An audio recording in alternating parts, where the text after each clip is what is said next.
Bienvenidos a la sesión de el curso de Ética y Valores.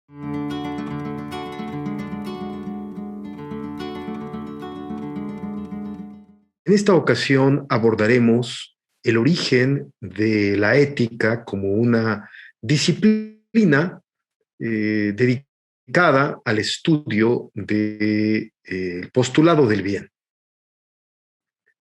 Es importante reconocer que todas las culturas, desde las más antiguas de las que tengamos noticia, han tenido el objetivo de conservar la construcción comunitaria o cultural dentro de los miembros que conforman un grupo determinado, un equilibrio armónico entre sus miembros y han intentado que las relaciones entre las personas tengan lugar dentro del ámbito del bien. Esta situación podemos encontrarla en las culturas clásicas de la antigüedad. Lo mismo sucede entre los persas, los egipcios, en la India, en las culturas del Oriente Lejano, en el Japón, en Corea, en la cultura china, como podría ser en el principio de la civilización en Sumeria, en Mesopotamia, y lo mismo podríamos decir de otros grupos culturales en la América mesoamericana que en el sur del continente. Sin embargo, es importante resaltar una pequeña diferencia que convierte el estudio de la ética dentro del ámbito griego como una situación de particular relevancia. Por tanto, es fundamental tener en mente que en todas las culturas la observancia del bien, la elaboración de leyes y de normas es uno de los elementos que atraviesan las diferentes manifestaciones de la creación humana. No obstante, el fenómeno que nosotros encontramos dentro de los griegos tiene una relevancia a la que deberemos acercarnos para comprender este milagro que se produce dentro de la cultura griega. Las esferas de las actividades cotidianas que nosotros encontramos entre los griegos y que se desenvuelven de manera diferente, tienen que ver con algunas de sus prácticas en la vida diaria, en la vida real, en la vida cotidiana. Bueno, pues estas prácticas fundamentalmente tienen como un eje que debemos pensar en el ámbito de las divinidades griegas. Las divinidades griegas son diferentes al resto de otras divinidades en la antigüedad. Los griegos pueden estructurar su pensamiento de manera diferente, precisamente por el encuentro que tienen con la clase religiosa, los encargados de todas las actividades teológicas y ciertos otros ámbitos que se dan dentro de la cultura griega. Así pues, mientras que en el resto de las culturas predominaba un conocimiento del mundo y una explicación de los fenómenos que ocurrían en la vida diaria a partir de la intervención de los dioses de manera, vamos a llamarle, extramundana, fuera de toda la presencia en términos cotidianos en la vida de las personas. Para los griegos existe una búsqueda de su realidad y de sus explicaciones por un medio diferente. Este medio es en términos griegos, es el logos. El logos es el pensamiento, es la articulación de la palabra de manera discursiva y no de manera narrativa, como sucedía con el resto de las culturas. Las culturas explicaban su mundo, como nosotros lo podemos verificar, a partir de las creaciones de los dioses, donde pues ellos intervenían en el destino de los humanos y además les daban un sentido a la existencia humana. No era el caso de los griegos. Los griegos elaboran una serie de preguntas acerca del mundo y la fuente de su conocimiento está relacionada con la racionalidad, con la discursividad y con la explicación del mundo a partir de estas fuentes. Comencemos, por tanto, a hacer una comparación de la participación de los dioses griegos a diferencia de los dioses egipcios, por mencionar alguno de los dioses de las culturas judías o persas o de las propias divinidades mesoamericanas. Las divinidades griegas tenían ciertas pasiones y ciertas conductas que los hacían muy parecidos a los seres humanos. Primero, desde el punto de vista de su apariencia, los dioses griegos tienen aspecto de humanos. Si nosotros revisamos las divinidades de otras culturas, vamos a encontrar que hay aquí una encarnación de la naturaleza o de las fuerzas que desafían dentro de cada uno de los entornos geográficos a las diferentes culturas. En el caso de los griegos, los dioses tienen pues este aspecto y esta apariencia humana, pero no solamente en términos de su fisionomía, sino también en términos de sus padecimientos, de sus pasiones. Entendemos por pasión las enfermedades del alma que alteran los estados de equilibrio, o podríamos decirlo, de autarquía o de propio dominio.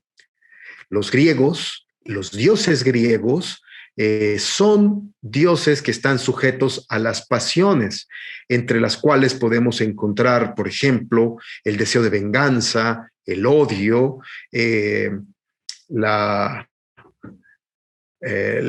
amor mismo, por mencionar algunos. Sin embargo, por otro lado, también son dioses que tienen una serie de virtudes.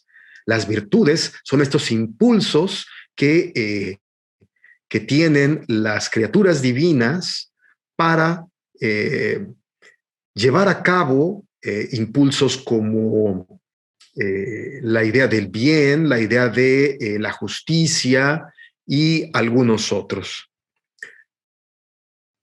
Más allá de las relaciones que podamos encontrar entre el aspecto antropomórfico que tienen las divinidades griegas y de que tienen pasiones así como virtudes, encontramos que la administración de las prácticas griegas, a diferencia de otras prácticas religiosas en diferentes culturas, tenían una característica, entre otras que mencionaremos, que es la ausencia de poder.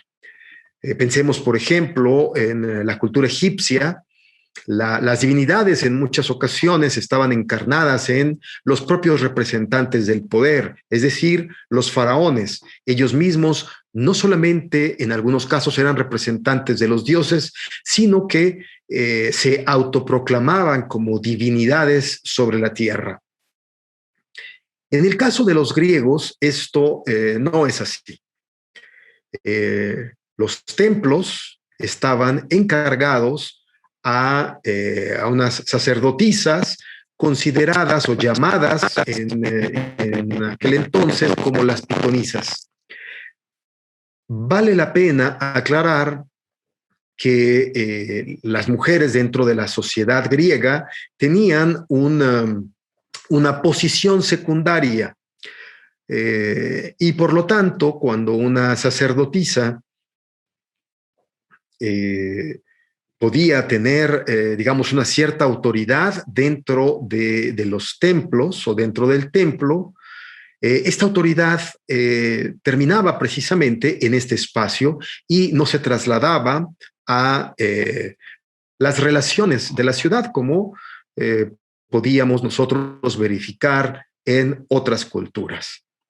Las sacerdotisas también tenían la habilidad de escuchar la voz de los dioses que hablaban por medio de un lugar, un objeto que se llamaba el oráculo, algo, digamos, en cierta forma parecido a, en la concepción cristiana como una pila bautismal. Cuando nacía un niño era llevado al oráculo y las voces de los dioses hablaban a través de el oído y de los labios, de la boca de las pitonisas, y ellas entonces en algún momento exhibían el destino de los hombres. Por tanto, como podemos observar, la primera característica de la antropomorfización de los dioses, la segunda, pues, el lugar secundario que tenían las sacerdotisas, deberíamos nosotros agregar un tercer espacio que contribuye a la diferencia de la cultura egipcia en relación con las otras culturas. Y aquí nosotros podemos mencionar que las ciudades griegas funcionaban cada una como si fuese un estado y en cada una de las ciudades había un lugar público en el que se reunían los ciudadanos para discutir los problemas de la ciudad. Este lugar era conocido como el ágora. Los asuntos públicos, por tanto, eran discutidos entre los ciudadanos que componían aquello que en griego se conoce como la polis o la ciudad.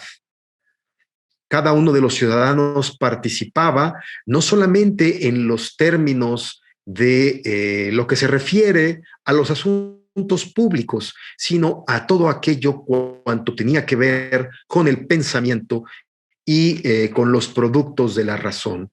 Aquí podía discutirse de manera libre y abierta. Una situación muy importante que también debemos considerar en el ágora era que la confrontación de las ideas no consistía en discutir de manera destructiva dentro de los ciudadanos, sino de manera argumentativa.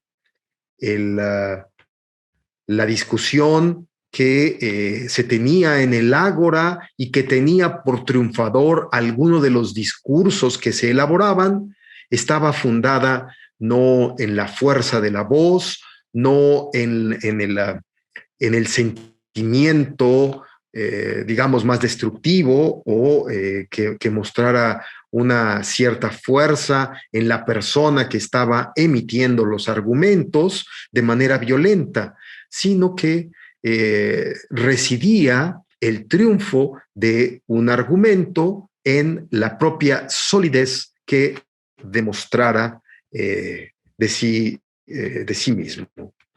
Por tanto, la creación de logos por primera vez en la historia de la humanidad permite describir el mundo a partir de los conocimientos que producen sus ciudadanos en términos de una elaboración discursiva y que es producto de un saber de carácter racional y no de carácter narrativo, mítico, como el que podíamos encontrar en otras civilizaciones. El logos, este saber discursivo, este conocimiento racional, comienza a dar respuestas desde el hombre y sus capacidades para poder entenderse a sí mismo. El logos se pregunta por todas aquellas cuestiones que tienen que ver con lo humano. Podríamos decir, como se puede leer al final de la lámina que tenemos en este momento en nuestra pantalla, que da cuenta sobre la pregunta humana en relación con lo humano.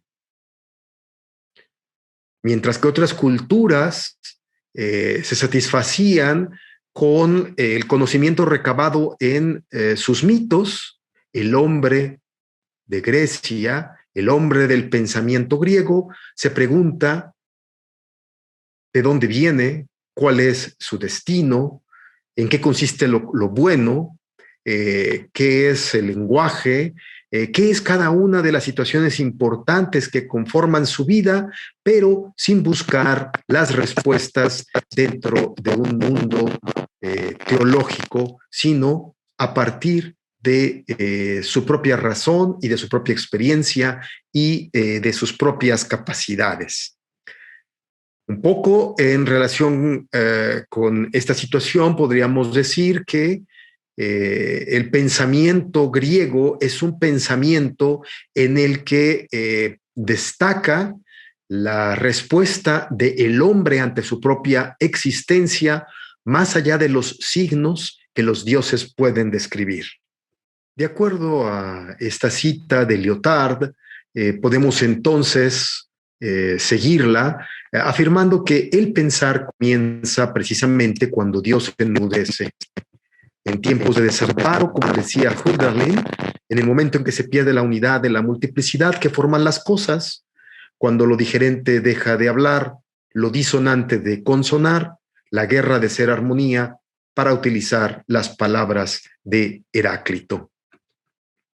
Por tanto, debemos tener entonces en consideración que la discursividad propia del pensamiento tiene como objetivo último una pretensión de verdad y que sus productos están caracterizados por ser racionales, son también producto de la reflexión y de una organización sistemática de sus articulaciones conceptuales. Tiene un carácter crítico porque observa la realidad y a partir de ella construye el pensamiento. Pero no solamente eso, porque si solamente nos quedáramos en el carácter crítico, en algún momento determinado, esto se volvería dogmático. Por tanto, además de tener un carácter crítico, el pensamiento debe reflexionar sobre sus propios productos y ser autocrítico. De modo que este pensamiento se ocupa de diferentes problemas que surgen en la experiencia humana, con preguntas como ¿de dónde vengo? ¿Quién soy? ¿En qué consiste la verdad? ¿Qué es lo bello? ¿Cómo se conforma el conocimiento? ¿Qué es el poder? ¿Dónde reside el poder? Y en el caso nuestro, en relación con la ética, la pregunta sería, ¿qué es el bien? ¿En qué consiste el bien? ¿Cómo practicar el bien? Y para cada uno de estos temas tenemos dentro del aspecto de la reflexión del hombre mismo y de sus preocupaciones diferentes disciplinas. Entre ellas podemos encontrar la ontología que da cuenta del ser, la metafísica del ente, la lógica de la verdad, la estética de lo bello, la dimensión epistemológica nos refiere al conocimiento y la política al poder. Para nosotros, dentro de este curso y en esta materia, encontramos que la ética es aquella disciplina de la existencia humana, de su pensamiento, que se ocupa del carácter del bien, no solamente como concepto, sino también como una realidad que vivimos en los hechos y sobre la que nosotros debemos reflexionar. En esta sesión, para referirnos a los temas que hemos aludido, hemos basado nuestro pensamiento en algunos de los textos que se encuentran tanto en la bibliografía que ustedes pueden observar en este momento, como en el material que se encuentra a su disposición en el área respectiva y que pueden consultar en caso de tener alguna duda. Pues agradezco la compañía que han tenido para la exposición de este tema y no nos queda sino encontrarnos en un futuro momento. Hasta pronto.